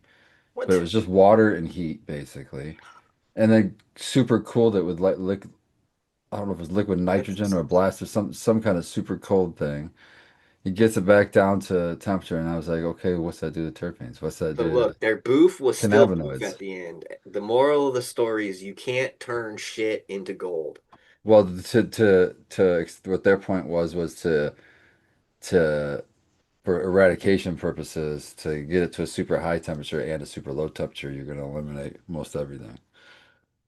But what you like you said with the terpenes, if you superheat something, and also even They cannabinoids, claim like that this is them claiming, like I said, I didn't have any way to look into it, that it didn't affect any of that Uh, because it was so such a the fast salesman at the because trade it was show such a said that. No, because it was such well yeah because it was such a fast uh I could see it not time like frame. because herbs now runs hotter than it should, and you would think it would lose more terpenes than it should. But just my own imagine, tests and some of the imagine other if these tests have shown. remediation companies didn't exist, though, how much stuff wouldn't make it to market that's like, Oh, that'd be It would that make it to amazing. probably shouldn't market, be going to just market the anyway. unregulated market. Yeah, but still Well, I that'd be guess, great. yeah, It would that's still be always great It good. gets though. destroyed, aka given to a worker that But then Yeah, takes see, it and does what they want. my homeboy owns a disposal company, bro. He'll come by and pick it up. but to me, I just look at it as like that's not my lane. That's not my lane, right? I agree. I'm not ever gonna be buying that weed, so at least I can say I'm for that weed to be clean. For other people, yeah, I'm for I agree it with to that. be clean. I'm not Especially for like going medical and buying that users. product. I'm not for going and supporting it and going and buying that product. In Michigan, in fact, there's a legislation or at least suggestions in to the regulatory agency to make it mandatory to label that to if you use irradiation in any way or any kind of post treatment like that, it's labeled on the container. The So that I think is a good way to official booth self-police. seal. Yeah, yeah, exactly. So that would be a good way to self-police and see if customers give a shit. I don't think they do. Um, because the people that are in that market or in that lane, they're not really True. Here's the looking for thing, man. quality. I used to fucking buy, $50 ounces of Mexican brickweed, and that shit was fucking way worse than it was Yeah, way worse than exactly. what the mids are today, dude, or like Yeah. even the lows look like today. You know what I mean? So it's like I Absolutely, fucking man. get it. You got to wonder if some of those spray packs, though. I'm just glad I'm not at that point, in my life. It's like my jar never empties, It's like May That's your what I say. jar The grower's forever never out ever of weed. overfloweth. So say it. I may said, your jar always overfloweth. that's what I tell my Yeah. friend. That's what I tell my friends and family. I'm like, I'm out of weed, but I'm never out of weed. I'm just out of weed for you, but I'm never out of weed. Don't ever think that I'm out of weed. That's never a thing. Yeah, we can only give out so much, but we definitely always make sure we take care of our bases if we're being smart Have about you it, ever I gone think. close though, where you're like a week away from harvest, Yes, dude, and you're smoking on, and you're like going back and picking out the old smalls out of the trim out of the yeah, because I got a because you bag ran of out the of pink. fucking good heady nugs, and you're like, fuck, bro, I got fucking a week left. This shit's almost dry. So We're when you're almost saying gonna harvest. when you're saying that you're running through your jars, right? And then the ones that get a little bit old, you just like fuck that, I'm not smoking those anymore. I'll Yeah, do the you're same gonna go thing. back to the old jar. Those go in yeah, those They're go in going a back into bag for me rotation, because I'm gonna bro. run RSO out of those. But no, if I'm out of weed, I'm going back to those and smoking those fucking things. Hey, repurpose, smart, Yeah. adapt and improvise. But we got a good question from Free Thinker, and that's a name I don't really recognize, or maybe if they are not new, I just haven't seen it often enough to imprint it yet. But Free Thinker 3532 says, "Hello, had a problem like the gnats would show up when I watered?" Question mark. Oh Thanks. yeah. And so I'm thinking probably on the overwatering side of things, if you water too often, not just how much you're watering, but if you water like once a day and you're in a soil and it's just still soggy, then the gnats tend to go for damp soils and things like that. So Damp soil and high levels of organic material. But I'm telling you right now, the go-to microbe lift BMC. That shit's made for mosquitoes, but you put a couple of milliliters in your water, dude, you'll never see fungus gnats. Anybody who says it doesn't work hasn't done it right. They didn't do the right application rate.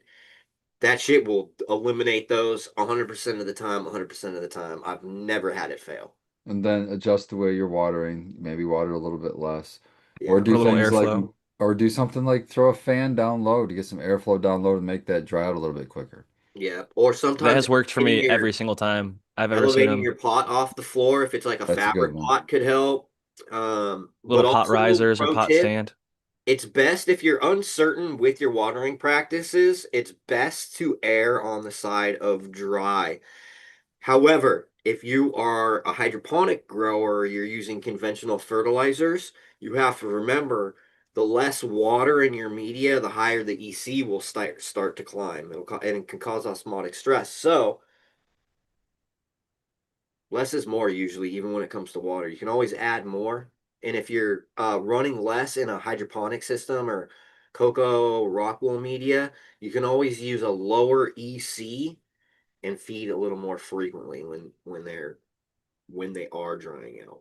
EC is electrical conductivity. Sometimes people also refer to that as ppm. I like to think of it simpler Yeah, as it's getting saltier. There's less yeah, water in there, and the amount of salts that are in there there's a higher percentage of those salts versus the water that is consistently kind of draining them out. If you put in, let's say, like an EC of 1.4 every day, and you're seeing 1.4 to 1.5 out, it's pretty consistent. But if you stop watering for a little while, you put 1.4 in, and you measure the runoff, it might be 2, 2.5, 2.7, because in that time that you didn't water, the water evaporated off, got drank by the the plant, nutrients are evaporated into there the too. atmosphere. The nutrients sat around. And so when you watered in, there was a much They're higher concentrated. concentration. Yeah, So yeah, yeah. it is a very common issue. And oftentimes I'll just tell people, like, give it half strength or just plain water for a couple times until you get back down into that range that you want, like 1.5, 1.7. I never really push higher. Some people go really crazy high, like super high EC, but I prefer to keep it in the lower ranges if you're using that type of feed, because you can get really high yields, real high performance, and you're paying less if you keep it in that low range, and Yeah. the plants tend to stay healthier. I've So been in the DWC, we've been going between 1 to 1.5 EC. I mean, pretty low in my opinion for flowering and getting it great. It works. is DWC, so it's a little bit better, but It's weird that now people use EC instead of PPM because it's just a conversion. It's just like, it's a mathematical well, EC conversion. makes But way more fucking sense to Yeah, me, EC bro. does make more sense because you don't have to know. There's 3 different It's PPM one scales. There's like the EC, 550, one. yeah, I 750, guess and like so. Well, I 990 or always went by something. PPM, I always went by PPM when I was When doing most of us PPM did, would our be great meters if there read was only that. one. There's Yeah. three. Well, dude, I God. had that Hannah brick meter, bro. It was like the size of a brick, dude. And I had that thing for probably a decade, bro. It was a beast. You remember See, I those had the Blue Blue Lab Lab combo. truncheons? Blue Lab I don't combo. like the Blue Lab, bro. I've never liked that company. I like the new I like The the first new time I grow ever line. bought their shit, it fucking broke right away. Oh, what I liked It's like, about them was they had the soil probe, which is pretty fucking sweet. and the I soil only ever probe, I used the tried that shit truncheon, that too, and that big shit was stick. whack. That Was shit it? It didn't worked pretty work, good for dude. I me. tested the soil probe against the soil test, dude. I was like, get the fuck out of here. Was it way out? I'll say for DWC, the truncheon, you could just stick it in the bucket and it would like light up and tell you the range that it was in, Oh, and for the it was EC, yeah. accurate, and it stayed good for a while. I think we just had a little thing you could stick it into that They're was pretty like a durable. solution that keeps it or whatever. But yeah, that one worked well. I haven't tried. I've heard people like Brandon say that they got like the pens, which are on the expensive side compared to like an Amazon one, and it ended up breaking just like a cheaper Amazon one would. They didn't offer him really any major benefits. And it's funny because sometimes people will get like 2 or 3 different EC meters, and it's like a guy with 3 watches never knows what time it is because they don't know which one to trust at that point. So they got like a few different ones, and it's hard to figure out.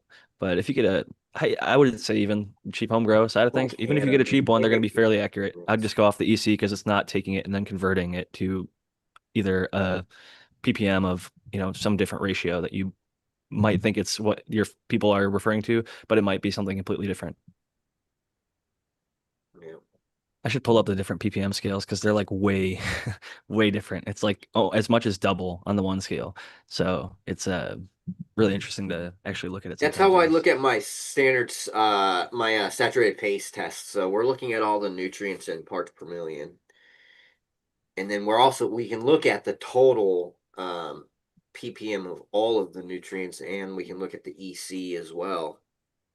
But what we're looking at is individual ppm of individual nutrients as opposed to just the overall solution ppm. When the DWC says they are the 500, the 640, and the 700 scale for ppm. I'm seeing a 500 and a 700 as well. And I've got another one right here that I always has use based 700. on this is Hannah 500, 640. Did it say 640 in the middle and then 700? Yeah. Yep. I'll pull that up right now. I've got that on my other The screen. old man. I mean, I ran that, that ebb and flow 2-gallon brain and bucket system for like 11 years, dude. And I was basically for the majority of the time I was running General Hydro 3-part with a little bit of Floralicious, like whatever that is, kelp extract shit. And So if you look at this, 1.0 EC is 500 on the 500 scale, obviously 640 on the 640 scale, and yeah. 700. So there's as much as 200 difference in one EC, and Oh like yeah. 1.5, you're getting 750 versus 1,000. And so you'd be getting pretty different metrics. It wasn't as dramatic as I recalled, but still, that's enough difference to make a difference. That's a significant difference between these different scales. The Truncheon being a 700 ppm scale versus the Hannah being a 500 ppm scale, and then the 640 is kind of in the middle. And I think it really just depended on which device that you got, but it ended up that they'd be far enough off that you could. I think people just tended to overfeed because, like we were just talking about earlier, if you don't stay on top of keeping the EC in the proper range, like lower, then it can creep up just because you continue to put more in and more in and more in, and you think the plants are taking it up. because why wouldn't they, right? It's chelated and available. So you think the plant's taking it all up because you're putting it all in. And unfortunately, that's not the case. It's not like you're like spoon feeding them or like, open up your mouth and spray all the nutrient right down the plant's throat or something like that. It's like you're putting it 15 into to a system and 20%. then it chooses what it's going to take up. Synthetic fertilizers only have about 15 to 20% nutrient use efficiency. Urea has a little can have a little bit higher depending on the situation, simply because it's attached to carbon molecules and it interacts in the environment a little bit differently than ionic nutrients. Exactly. So it's a false perception that I and probably other growers have had that when we have these what seem like concentrated chemical powders or chemical nutrients that are in these bottles that are specifically formulated for our plant. In some cases, they're literally called canna. It's made for cannabis, right? It should be this perfect blend that just feeds it just right. And then you buy it and you use it, and you're like, oh, if I just use the recommended dosage, I'm actually overdosing the plant. I should probably cut that back to like half or, three quarters or even a third sometimes, depending on. I'm not speaking to canna because I haven't personally used that one, but most nutrient lines, I would say, the more expensive they are, I would say, the more likely it is to cut back. I think it's interesting because like Jack's 321 or like non-cannabis nutrients will work just fine. Just buying bulk bags of whatever you could buy raw N, P's, and K's and mix them up yourself, or you could kind of get a system like GML where you got powders or buy a bunch of bottles. There's so many different ways to approach it. And I think it really just comes down to what works best for each grower and the costs. Because a lot of time with the bottles, you're paying mostly for water. Even if it's like a quote unquote good brand, they have to do that because if they made it more than 90% water, if it was like 50-50 water to nutrient, you'd have to dose out like the tiniest like 0.0 mils to put it into your gallon. So it has to be roughly a range that makes sense, right? You want to give like 1 to 5 or 1 to 10 or however many mils to make something dosable. But the powders are not as difficult as they might come off as for some people. But at the same time, I've also heard difficulties in the storing them. If you open it up and you get moisture in there, things can get clumpy and all that. And I see most people end up getting like one of those magnetic stirrers if they aren't in a DWC system, if they're pouring it into like a cocoa or something like that, just to make it easier. And some of them even heat up, so you can heat it to make it things stir in a little bit easier. I think 68 degrees is the ideal water temperature if you're watering anything in, just for the maximum amount of oxygen to be available. And I think most nutrients are pretty well available in that range as well. So if you have the ability to control that, then I think it's worth shooting for something close to that. If you're way above or way below, then it might be worth trying to get closer. But if you're within, I don't know, plus or minus 3 degrees Fahrenheit from that, or maybe even plus or minus 5, I think you're well within decent range. Or just be patient. Most powders will dissolve in water given time, but a lot of people aren't patient and won't give them time.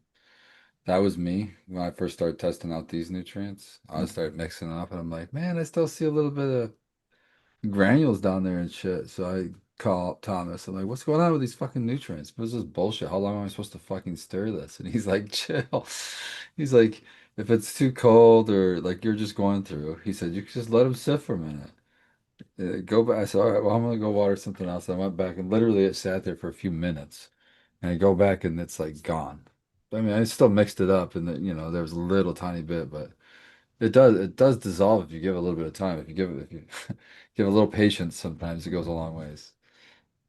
It's funny, gardening consistently wants to teach us patience, whether it's waiting to harvest, just the process of, sourcing all of our equipment, all of our genetics, and even waiting to water. Sometimes you want to just get in there and do something. And that's why some people like that question earlier with the gnats. It's like you can want to water it every single day. And if you're one of those people, then maybe cocoa is for you because you can water it every day, even multiple times a day, and you'll be fine. But if you're in an organic soil with a decent amount of organic matter or a modified grow mix, as Brandon typically calls it, even then there's enough organic matter that if you're keeping it too soggy, that you're going to end up attracting things like fungus gnats. Yeah. And you can avoid having to even get those products to fight them by having that good general maintenance and SOPs of waiting a little bit longer between waterings and keeping. I'd like to have a good amount of airflow. I don't think that until you see plants have damage from it, there's not really a huge repercussion of having like high airflow. Like plants that are waving, I think it makes their stems stronger. I think it makes their roots stronger. Generally, is if the plants don't have burn on them from getting, beat up by the fans, then I think you should probably push it until that point and then dial it back. I think most people are actually not including enough airflow in their grow space if possible. And there's cool and unique ways to implement more, and stuff as simple as like plastic bags and one of those like, 4-inch inline fans. People will use those as like a pipe and then cut out little holes underneath the canopy and run underneath the canopy and have that shoot out. And they'll even attach like little strings to it so they can see if there's actual airflow like flopping around underneath there. So it's there's so many possibilities, and I think that oftentimes we're just limited by our own ability to use that creativity or look out there to see what other people are doing. Because maybe once you get set up, it's like, oh well, it's working well enough. But it's like if you maybe are having issues with the bottoms, whether it's mold or whether it's small yields, even like we were talking about earlier with the underlighting, it could be something that can be improved just by adding something as simple as a little veg LED strip underneath there. You're not going to overdo it, but at the same time, you can both visibly see when you turn it on, in Brandon's case, but also when the plants start growing, you're going to have bigger buds. If you have lights directly underneath them, like I think it's there's just no, even if it's a T5, go back to the old school veg light. If you slap a T5 underneath your canopy, it's going to do better. Everybody I know who's actually tried it has always had good results. They almost never overdo it. And everybody, whether it's the temperature or the light or both, the evening out of humidity, there's so many different benefits from it. I just think it's always made sense to me. And even like the little micro lab that I showed where the guy basically had like a shoebox where he put LED panels all the way around, like every single wall has just LED diodes around the entire plant. It's a 360-degree globe of light every single direction, and the plants grow great, and he gets great yields in tiny little spaces with relatively low electrical output because with proper diode spread, you're able to get good PPFD across the majority of the plant. If it has green on it, I've been told it can photosynthesize stem, leaf, etc. So if you've got plant down below, the whole old thought was under 200 ppfd. I think it was Suzanne Wainwright Justice or somebody, one of those people, did some research and found under 200 ppfd, the plant basically just starts dumping relative humidity. It's going to give off all of its moisture and transpire, I think is the term. And once you get above that 200 ppfd, it starts to photosynthesize instead of transpiring. And in that case, you're going to have the plant start to be able to yield more and to be able to even produce buds, not just like little C tiny popcorn buds, but like actual high quality bud. And even with a plant, like Dr. MJ's old thought was he would always comment like, if you just give it enough from the top, then it can yield even down to the lowers. And like sometimes if I didn't top a plant enough, like I just maybe topped it one time, had like two big top colas. If I left some really low, like little toothpicky, less than my pinky sized stem at the very bottom, it'd flop around and you could get like, A or even B sized buds down there because the plant got enough overall light Yeah. that it Depth was of able to canopy pump that definitely down. matters too. Depth of canopy matters. You want like a 4 foot canopy. As a depth of canopy, you're gonna need underlighting to make that viable. Right. So often I'd see commercial grows where they'd have like these 6 foot tall plants, but they shaved off the 3 foot bottoms of the legs. And Yeah. in that Well, case, they would have that's just vegged it shorter, or if they used under canopy lighting, they could have had 6 feet of actual bud. yeah. So what I think the whole thing with the under canopy lighting is just the logistic efficiencies that it creates when you're the type of farm that has a longer veg cycle, right? Because typically in the past, what they would do is they would, fill in their canopies. They'd maybe have 6 plants in a 4x4 area. They'd fill in that canopy. They'd prune all the stuff off the bottom. So all that stuff off of the bottom, it might be the bottom 66% of the plant. It's like that's a logistical waste on energy, nutrients, time, etc. If all you have to do is put in, bam, a little bit of light down there, and maybe in doing so, you're adding 30 more percent or 40 more percent where you would have taken away 66% of, and you wouldn't have nothing there, then it makes sense to do that. But then again, if you're someone like me and you do like mostly sea green style, it may not, it may not be necessary, Like he was saying with depth of canopy, you can get a good It enough depends on, penetration yeah. with that 18-inch and Yeah, under yeah, plant. You're going to be exactly. able to cover it top to bottom with a Yeah. good top light. If you have a 2 foot canopy, almost any top light should be I sufficient. put those little LED, chrome lights That's shine still cool. I love parts, that. and still with the tint though, just because my canopy is so dense Yeah. inside, because there's 9 plants in there, right? So You I can like even put them on filled the the top. space out, If you have a couple extra, put them on the top corner to make those edges right? a little bit. You totally could, dude. Yeah, that's The way fucking the timer Literally cool. works is just a anywhere. click button. It's just 6, 12, or 18 are your only options, and it'll just stay on that as long as, you plug it in, and that's pretty cool. S- Speaking of light, Skunk Ape Glassworks earlier when we were talking about farming said you better look at how much sun your property gets. Full sun is needed for most crops. And that's a good point. A lot of crops are requiring full sun, especially if you want them to perform at agronomic levels. However, I will say like some stuff, specialty and commodity markets of like going back to coffee all the time, high altitude, not direct sunlight, growing on the side of mountains, like grapes, coffees, things like that. Some of those command the highest price per pound, et cetera. So a little bit of it is about marketing, knowing Mhm. what product to plant and to grow, Yeah, because if you're in one of those places, you want to grow a specialty thing, not a commodity thing, right? You want yeah, to, if you're at that and high altitude with that limited light, and it's a low yield, then grow the specialty stuff, not the, you're not going to try and compete with the massive yielders that are growing the kind of mid flavor stuff.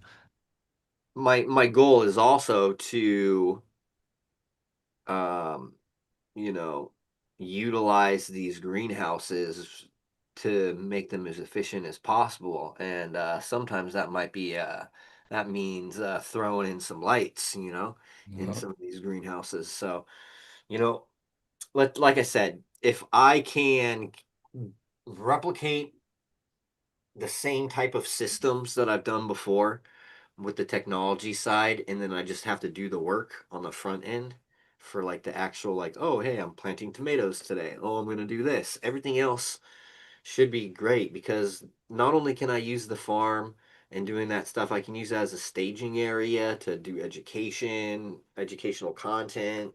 But it just creates a whole ecosystem of stuff, that works synergistically together, and everything aside of it is ancillary to it. So, I it's think like we need to I make already farming have cool again, man. fertilizers, it's not going to cost me anything that way. It's beneficial. It makes sense with your business. It makes a lot of sense. And I think that we just all kind of collectively have to make farming cool again, whether it's a small garden in your yard to a little quarter or half acre plot that you start to farm intentionally with whatever it is that the crop is that you're interested in growing. It doesn't have to be, the most high value crop. If it's just something that you love and you're passionate about growing, you grow it well, you can, hopefully find a market or, special like restaurants and things like that to supply, and even just local friends, neighbors, family, all that good stuff. Um, because the average age of the farmers is like 50, 60 years old last time I checked, and many of them are dying off, and many farms are not being passed down to the next generation or even the next generation. So Well, there's a hopefully I can find huge a good need. one out here in Oklahoma, because You will be, I'm man. on There's Facebook there's Marketplace, but I haven't found the spot yet. I will say great farms like with they're talking about with good quality sun in an area that gets good amounts of rainfall, etc. There is some competition in there because its potential has a large amount of profitable business. There's people that grow everything from potatoes to corn to soybean, all that different stuff. Yeah. But Most there's most farmers of people everything. Most people that are doing like large ag are either doing corn, soy, or they're doing feedstock like wheat, alfalfa.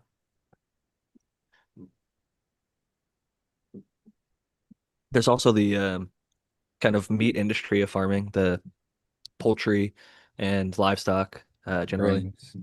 different cattle, Yeah, but a lot grains, of yeah, like farming Brandon for was mentioning, livestock. grains. Specialty crops. That's what I'm gonna do. I'm gonna do specialty crops. Maybe I dedicate a really little got to get section to back on the internet and mushrooms, start throw some scouring, man. logs down, drill some logs, and inject some interesting myceliums. Just throw them Yeah. out on the Yeah, sides of the farm, and then come back to a couple badass fucking I'm, harvests of some real I'm gonna craft I'm I quality. don't gonna know what the laws are there, but here in Michigan, you're allowed to have a roadside stand. So that would be a good way to get started. Oh yeah. Just have a roadside stand, and fucking start that way, then Yeah. get the word out. Maybe have cards or something to leave there so Still that the they thing can out here contact too. you. Yeah. We see like fresh eggs or whatever it is, you can pull off to the side of the road and they got the roadside stands. And I think that's one of the best things. I think something as simple as eggs is a good way to draw people in. Fresh local eggs, a lot of people like that. And that can kind of be the foot in the door for a lot of Well, what I people. would probably do is I would probably see if the school district has a need for produce and what specifically that produce is.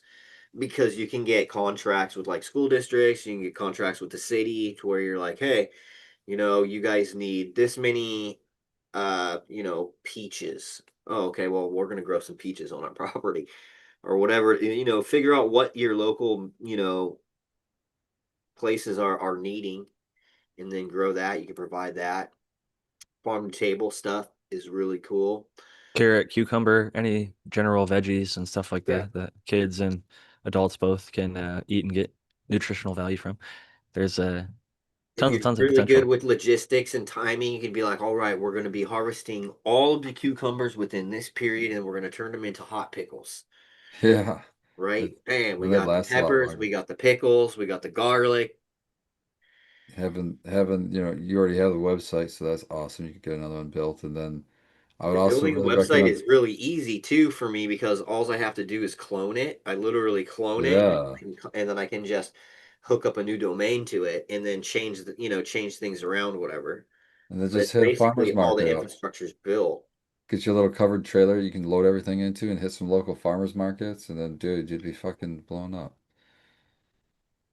So And it's cool to meet the other farmers, the local, see what they're Yeah, it growing, what is. kind of the Make some gaps in good the market. connections. that's what is going to happen this year. We'll build all of that out, The get that best all thing is going. it's so much less regulation than the cannabis side of things. Like I'm when you're Yeah, glad getting to actual hear it. farms, there's fucking there's all these bro. grants and benefits and tax incentives and Chicken. write-offs and you can deduct things and you can save shit tons of money by investing into those types of See, we'll businesses build a where in cannabis, no. farm. Try to build a little farm community out there. You know, I think it's a good move, man. I'm really excited to see what I farm need. you end Okay, up so we're gonna on and need. with. I'm gonna need in my little farm community. I'm gonna need put people in positions. Though we're gonna need a blacksmith. Okay, we're gonna need an armorer just in case. You never know. Blacksmith armor and glass We're gonna need a blower couple all of can be the same farmers. thing. We're gonna need a couple of farmers. We're gonna need some weavers and some dye makers. All right, we're gonna need no, The cult of Brandon no. It's starts like here the RPG. That's like, dude, I'm just building a little town over here. in Minecraft, We're just but building a little IRL. town. Building a little self-sufficient environment where people can like chill and be like, oh, look at all this cool different food that we got. Have some windmills and some fucking uh water wheels Some and some solar and fucking some solar wind, panels. Yeah, some everything. batteries. It's funny. Battery I have a enabled. Nice family member well, who got into have backup blacksmithing. Jenny. Dude, I'm gonna be I laced love up. it. Dude. I'm gonna build a whole little compound. It'll be awesome. You know what I mean? People I'll are be able to getting put back all to the my land, man. I businesses. think I'll have everything cool, laced up, and then like if it gets to a point where it's like, hey, you know what? I feel like going through all of the hassle, and I have, a year to kill trying to get a license. I might even go after that, and then next thing you know, bam, everything's all in house. We've got full crop science. We've got weed and hemp business. We've got vertically integrated hot sauce manufacturing. We got pickles. We got canned tomatoes and pasta sauce. I like it. Raptor Grosses, bakers, woodworkers. Does it sound like a stoner Bring dream? some Amish What's It the down. Go is. go up to Ohio or PA and get some you Amish, got and you they'll be got a real What name for mean. that happens, hot bro? sauce yet? You got a Growing name for weed the is hot a sauce? gateway to growing vegetables and farming and shit. All of a sudden, It dude, I'm is. like, yeah, you know what? I could just like put everything on a farm and then I don't have to go anywhere. I could just like stay there and farm and like Rustville, Oklahoma. just buy a small That town was right Weed down Nerd here. DWC. See if there's instead of buying a farm, see if I can apply for a loan to buy like a whole town. But look, I'm gonna revitalize this whole town. We're Just gonna bring claim it as your own. tourism here to be a Industry farm to towns never work. table I'll say that. retreat community. Just claim it as your own They'll be independent country. tigers. Tiger King 3.0. I'm just kidding. No tigers. That's fucked up. I went to that zoo, bro. Saddest shit ever. I was so excited. I was like, I'm gonna go see fucking tigers. Oh, I got all happy when I went in. As soon as I went in, I was like, totally different vibe. I was like, oh man, oh, these motherfuckers are fucked up in here. They're all got sores and there's flies everywhere. And they're all just like, but there was something that was hilarious that happened. There was a mom and her little kid, maybe about, I don't know, maybe 6 to 8 years old, and they were checking out the tiger, and the tiger was getting all excited, and they were getting excited because the tiger was getting excited, and then the tiger turned around and and just pissed all over them, sprayed them down, and it was fucking hilarious. So that did brighten it up a little bit, but overall, that is a sad place. Wow. Wow. I wonder how far they imagine if they drove like 4 or 5 hours to get Dude, there. they got ooh, that motherfucker Oh had God, what perfect a long aim. drive home. What a long, and then you're ruining your car in the process. Yeah, Oh, fuck. fun No matter stuff, how dude. long that drive home is, that's a Could you rough one. imagine how my cat piss smells bad? Could you imagine what tiger piss smells like, bro? Oh, dude, I can't even. I could I smell it. It can't. was bad. Oh, You could smell Sad, it. And I was depressed I tiger. was like 15 feet away from Basically like skunk spray. him. oh, fuck. Anyway, they shut that place down. But on the bright side, Tiger King did find love in prison. He's happily prison married, Remarried again. happily prison married to his cellmate. I will say it's interesting going back to your point of buying a farm that I'm seeing more people, even younger than myself, that are getting into some of these what would be considered kind of old school crafts and trades like blacksmithing.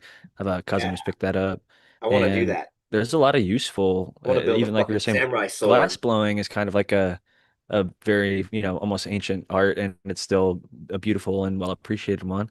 And Yeah. so a lot of this stuff is you know in high demand. It just all depends on the right place and time. And so it sounds like if you're into tissue culture or any of these different things that Brandon has shouted out, you might have a potential job opportunity in the Oklahoma area eventually here in the upcoming future.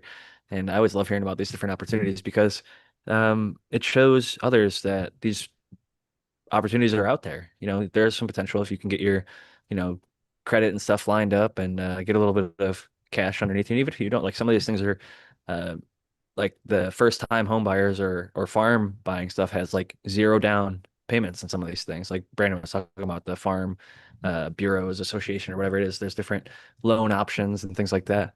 They're trying to incentivize these things to happen. So they're making it Hell easier and yeah, easier dude. and more affordable. And there's very little regulation especially if you're not like claiming organic. And even if you do Dude, claim organic, like in your state, if you're just growing it in one state and just selling it in one state, it's a lot easier than like selling nutrients across all 50 states. So if you want to make your farm an organic farm and go through that process, it's possible. It might I'm not not be, gonna do I any of think it's that. more I'm on just gonna marketing. grow, bro. People can come and check it out. I'll be like, look, we're gonna have classes. We're gonna show all the tomatoes. Check it out. We're gonna have like farm day at the farm, like every third week of the month or something like that. I don't know. I don't know how I'm gonna do it, but Dude, you could go to those schools. That's how you got you break in and get in at the it fucking just schools. You go to the schools, say like, have the kids come out as a field trip to the farm. I'll show them and teach them it, about it, dude, and it then you just can get in doesn't. and be like, "Yo, you guys need some of this produce? I got you." Yeah. And it just doesn't make sense not to do it because again, it's like, okay, I get a loan to get everything operational. We have everything planned out, but at the end of the year, like we get money from that grant. We're like, oh, we spent this on this. And so we're gonna get that back through grant money. And then like there's grants that it's not just like a one-time thing. Like you can apply for these grants every fucking year and like, hey, this is what we're gonna do this year. Last year we did this. This is how successful we were. We're gonna do it over here, and we want to expand our operations and like once you get in there, like you can get like it's easier. It gets You're more never out of easy. options till you stop looking. As a small business owner myself in a separate space, Yo, I just I'm recently trying to had. take advantage of all this, dude. Yeah, when Look stuff at pops up work. though, there's more options than I think people sometimes realize. I went to initially to like some groups that I currently work with to try and make something happen, and it didn't work out with them. But then I explored a few more options, and I found some amazing things that was able to allow me to continue doing what I need to do. So it just, you're never out of options till you stop looking, Yeah, and just it's put it's yourself worth in exploring. put yourself in a massive amount of debt. It's all just a game anyway. Like even if you fucking don't make it, you could just, be like, "Oh, file for bankruptcy." You know what I mean? Like it doesn't matter. No Like one knows how much debt fucking you got. go Dang. for it. You know what I mean? Fuck it. Who gives a shit? You know what I mean? Like worst case scenario, No, it's like that. It's I the have my opposite house of in what I my would do. I have my house in my trust Holy and it's shit. protected, like I Noah don't stacking Bitcoin, silver, and gold over here. Brandon's like, bro, I'm I going in wish as I had a much bunch debt of as I gold and silver. can. It just dipped right now. I'm thinking about like, dude, if I had extra money to invest, I would have been investing in precious metals already. I'm not going to say what I have or what I don't have, but I'll just say that it's there's some things that get laughed at for a long time end up turning around to be good investments. And that's happened a couple of times in several times in my life. And it's just sometimes you just gotta buy stuff and hold it. And just that alone, you'll see the value go up. Sometimes it's remarkably fast, but sometimes it takes a long time. But I think it's some good just to have a little backup, protection, a little store of assets or investments or safety nets, however you like setting them up. But we're getting out of the grow side of things. But it is kind of related to the farming, buying a farm, and by having that farm, you can operate businesses, both cannabis and non-cannabis related, and grow cannabis at probably larger scales than you would be able to do if you're renting or just living in a normal home. You might be able to live in even the same city. There are farms that you might not even realize that are in your town or your area. Maybe they're very apparent. If you're in the Midwest, it's like they're gigantic. But here in California, there's some tiny little farms kind of tucked all over the place. There's a little winery down the road from me. Like it's really close to the coast and like not very high elevation, but they've got it going on. I should say a vineyard, not a winery. I'm sorry. But Humble brag. it's it's I guess so. But there it's I'm very, very joking. small, but it's just fascinating the things that you see that you never even realize were possible until somebody said, you know what, fuck it, I'm gonna do it. They're like, I like wine enough or I like grapes enough, I'm gonna fucking grow them right here in this area that's not known for it. And then they become their own little specialty. They find their little niche and figure out how to dial it in and work with the property they have, the sunlight they have, the rainfall they have, the soil that they have, all that different inputs and things like that. It can be applied to cannabis, it can be applied to wine, it can be applied to coffee. It's nice to be able to be informed about that kind of production because it ultimately affects us with our consumption. Whether it's grapes or apples, all this stuff is nice to be educated about. And I'm glad that we have individuals like Brandon who are getting more into it and will be growing higher and better quality produce for the people around him and the cities and the kids. I I think that these systems should be in place. I know that people are like we were talking about not having heavy regulation. There doesn't need to be a crazy regulation. It just makes common sense. The farmer reaches out to the school and says, "Hey, you can come out to the farm and we could give the kids a little education every third Tuesday or whatever." And then they come out and they look at it and they say, "Hey, maybe those kids want to eat some of the stuff that they saw on the farm. We've got vegetables and we've got this and that and this. And what do you guys need for your upcoming, lunches and things like that?" So, and there's probably free lunch programs at certain places, maybe not in Oklahoma, I don't know, but there's different things that are going on that might be able to help individuals who are in need and things like that that you can get connected to as well outside of just the business, a little bit of goodwill opportunities there as well. So there's so much positive impact that can be made on the community by doing business just above board, having somebody who actually cares and shows up and cultivates the land.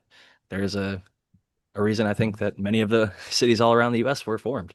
And in many cases, it was farming. Look at Salt Lake City. It was literally the desert. They cultivated it into, fertile land and they made it into a thriving city now. So it's just fascinating kind of looking at the history of so many different um, cities throughout the US. But yeah, I think farming needs to have that resurgence a little bit. And I'm glad that people like Brandon are as excited about it as myself. My passions maybe align a little bit differently in my own personal business, but not to say that I haven't worked a little bit in the kind of farming sector as well. But we're coming up to about 5 minutes left, and I wanted to get to actually we already answered that question/comment. So I'm curious if anybody else has any kind of final thoughts before we get wrapped up. We've got about 5 minutes left. I don't want to run it too long. Last week we went like 20 minutes over or something like that with Breeder C. I was having too good of a time, and so we just kept on hanging out. But yeah. I gotta get going. My I know dogs Noah's are been quiet over there. whining. They're whining to go outside. So I'll see you guys next week. You guys in the chat, if you guys haven't ever purchased anything off the website, you can use code SAVENOW, one word, for 20% off your order. And if you sign up on our newsletter on the website, you don't have to buy anything, but you'll get access to all the free guides, all the different, the Discord channel, the Dropbox, all that information. Good stuff. Thank you so much for joining us, Brandon. Later, guys. Later, man. Peace, Say man. hello to your dog for us. I will. I saw that on a bumper sticker, and I relate to it strongly because I'm the guy at the party who usually is petting whoever's dog or cat or whatever the animal at the party is. Probably avoiding some of the social contact, just stoned over there, having a good time with the fluff. But yeah, I understand Brandon's need to take care of that. I know Spartan Grown also has some dogs over there, but I know we're not quite to the very end yet. But I'm curious if you have any final thoughts or comments on maybe anything tonight. Well, no, not really. When you were talking about Salt Lake City, it was cool because as you were talking about that, I remembered that was my flight to Vancouver. It was a layover in Salt Lake City, and it was wild. I was lucky enough to have a window seat. I didn't buy a window seat. I had an aisle seat, but the window seat never showed up, so I scooted my butt over, and I was able to see it was wild because you can see like the mountain ranges kind of cup around the city, and they just built this fucking city, and like it's surrounded by I think three sides by mountains. And there's this big water comes down through the upper mountains down towards them. And you're like, wow, that's crazy that they just it's a cool spot for sure. It's like it's protected by the mountains. So it was wild to fly in there and see that from bird's eye view. It is amazing what they did to the land. I mean, I guess a lot of it was Yeah, because desert kind everything of around it looks before. desolate. Like you said, everything just looks desolate. But this was that one you can tell because of the water. That's the only thing that would. But yeah, it's dope. It's like an oasis, I guess. It's just cool because like it is part of maybe I find it fascinating or interesting or whatever, but I do think that history kind of informs the present a little bit and it shows us what is possible. Like there's places in Arizona too that like have turned themselves into little towns in the middle of deserts and blown up and really become uh, uh, they grow a lot of different crops out in the middle of the desert with greenhouses and things like that. So it's just fascinating what we're able to overcome with human ingenuity and planning, and if people are willing, I think that it's easy to get down and frustrated and underestimate our abilities to do things. But if you keep looking around and keep grinding, keep pushing, you could be like a Brandon. It doesn't need to be a giant, massive farm. It could be your first thing, and you could even I know a lot of people that get into farming that do it by renting land from other farmers. They rent a half acre, quarter acre, maybe up the road from their house, and they start just planting a couple things a year, and they go from there. It doesn't have to be 1,000 acres or 100 acres. It could be a quarter acre, and I just encourage more people to keep looking into it and don't as much as you might enjoy growing cannabis, don't overlook some of the other stuff. So I'll pass it to Noah the Grower for his final thoughts and shout out before we wrap it up. Yeah, I had a great time. Always fun hanging out with you guys. I'm gonna be watching the Super Bowl this next week. Go Seahawks! But I'll be back the week after. I have Noah the Grow on Instagram. You can find me there, and I'll see everybody next week. I'll jokingly say boo Seahawks After that just to one. be the contrarian. Ooh, ho, ho, ho. I don't even actually care. I haven't watched football in years, but I used to be a Packers fan back when I did watch it. So uh, Spartan might not like that being from Michigan. No, And yeah, there's fuck lots that. of I'm with Noah. I'm gonna be rooting on the Seahawks. You can't I don't even know honestly who they're be saying you're playing. rooting on New England. You can't say that you're rooting on New England. Come on. I am not rooting for New England. I will say that. I didn't even know they were playing New England, but I just wanted to say boo Seahawks jokingly. Okay, okay. Spartan, where can the people find you? You can find me on Instagram, Spartan Grown, all one word, no spaces, or shoot me an email, spartangrown@gmail.com. I'm high and my brain's not working anymore. Love you guys. Keep growing. Always a pleasure having you both. And y'all know where you can find me at Jack Greenstock on Instagram, Jack_Greenstalk on X. That's also my backup account on Instagram, which I don't really use either Instagram account anymore other than to answer DMs because I got deleted once and fool me once, shame on you. Fool me twice, shame on me. So I'm not posting over there anymore. I don't want to waste my time with a platform that might just eradicate my entire several years worth of photos and documentation of different sciences and aromas and all these different things that I like to have as a reference point. So I just kind of keep it as like a hollow static page that if you want to DM me there, you can. And if you want to email me, jackgreenstock47@gmail.com or contact me through my website, 50strains.com.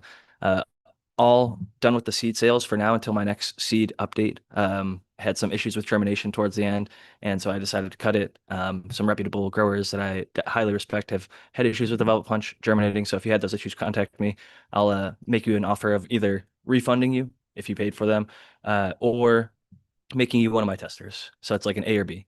If you want a refund, I'll refund you the full amount. If you want to become a tester and wait until later this year, probably mid to late end of the year, I'm going to be making some new crosses, then you'd be in on that testing pool. So throwing that out there for anybody who is in that group.